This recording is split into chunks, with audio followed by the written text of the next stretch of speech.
Magandang hapon guys, ayan, magbabalik tayo dito sa ating libangan po, ayan, pangulikta ng barya, kaya ako tayo nandito ulit, ayan, para mag-discuss ng coins, kung magkano lang kanyang bintahan sa ating mga online selling, ayan, isa naman tayong kolektor, ayan, magandang hapon po sa lahat, ayan, meron na naman tayong pag-uusapang barya guys, ayan, ang pag-uusapan natin barya guys, ito po ay pera po ng ibang bansa, pera po ng Belgium, 10 euro cent po ng Belgium. Pera po ng Belgium. Ayan. Tignan natin ito kung magkano na ang kanyang bintahan year 1999. Ayan. Guys. Tignan natin ito kung magkano na ang kanyang presyo.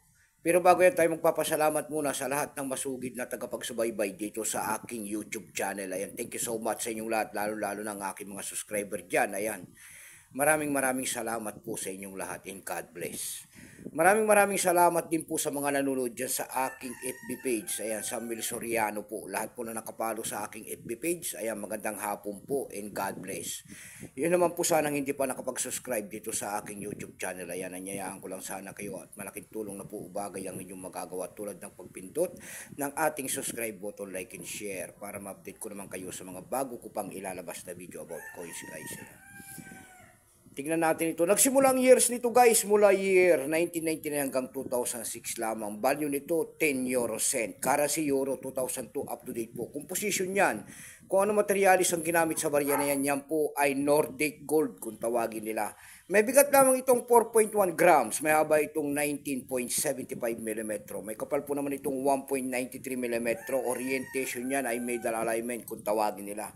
Number N-75. Reference number KM-2 227. Ayan, ito pong year 1999 na ito na pera po ng Belgium na 10 euro cent po. Ito po ay 68%. Ayan, kung ilang piraso po ang ginawa rito sa barya ng Belgium na ito po ay 180,990,000 piraso po. Ayan, marami rin. May price appraisal na rin po yan doon sa ating numista. Binigyan na po ng presyo. Ayan guys. Yung kanyang uncirculated kung tawagin nila ay nagkakahalaga yan ng 12 pesos. Dako naman tayo sa kanyang price. Sa ebay.com po tayo ulit. Ayan, sa ebay.com guys, meron na tayo nakita nagbebenta nito na $9. Ayan, rare coins daw, mga ganitong coins. Meron naman tayo nakita doon nagbenta nito na $9.95. Yung pinakamababa po ay $8.96. Ayan.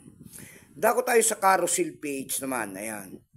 Sa carousel page naman po guys, meron tayo nakita nagbebenta nito ng 400 pesos. Ayan. Nakakita na rin tayo doon nagbebenta nito ng 558 pesos. Ayan lamang po ang ating may babaging kanyang presyo po. God bless po sa inyo lahat and take care.